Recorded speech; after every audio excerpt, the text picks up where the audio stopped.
முத்தமிழ் அறிஞர் டாக்டர் கலைஞர் அவர்களின் மூத்த பிள்ளையாம் முரசொலி இன்று 83வது ஆண்டில் அடியெடுத்து வைக்கிறது. திமுக கழகம் நடத்திய கொள்கை போர்களின் போதெல்லாம் ஆதிக்கம், அடக்குமுறை, அவசர நிலை என முரசொலி நீந்திய நெருப்பாறுகள் ஏராளம்.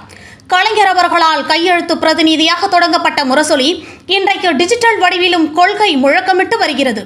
உடன்பிறப்பே என கலைஞரில் இதில் எழுதிய கடிதங்களின் தொடர்ச்சியாக உங்களில் ஒருவன் நம் முதலமைச்சர் மு.க. ஸ்டாலின் அவர்கள் தீட்டும் மாடல்கள் நமக்கெல்லாம் உத்வேகமும் உற்சாகமும் அளித்து வருகின்றன. டிஎம்கே யூத் விங் சார்பில் முரசொலியில் வெளியாகும் முரசொலி பாசறை பக்கம் தொண்டர்கள் பங்கேற்பு கழகத்தின் வரலாற்றை அடுத்த தலைமுறை இளைஞர்களிடம் எடுத்து செல்கிறது. இன்றைய செய்தி நாளைய வரலாறு என நாள்தோறும் சரித்திரம் படைத்து வரும் முரசொலியின் பணிகள் வெல்லட்டும். கிள்ளை மீடியா சேனலை லைக் பண்ணுங்கள், ஷேர் பண்ணுங்கள், கமெண்ட் பண்ணுங்கள், சப்ஸ்கிரைப் பண்ணுங்கள். மறக்காமல் பக்கத்தில் இருக்க பெல் ஐக்கானையும் கிளிக் பண்ணுங்கள்.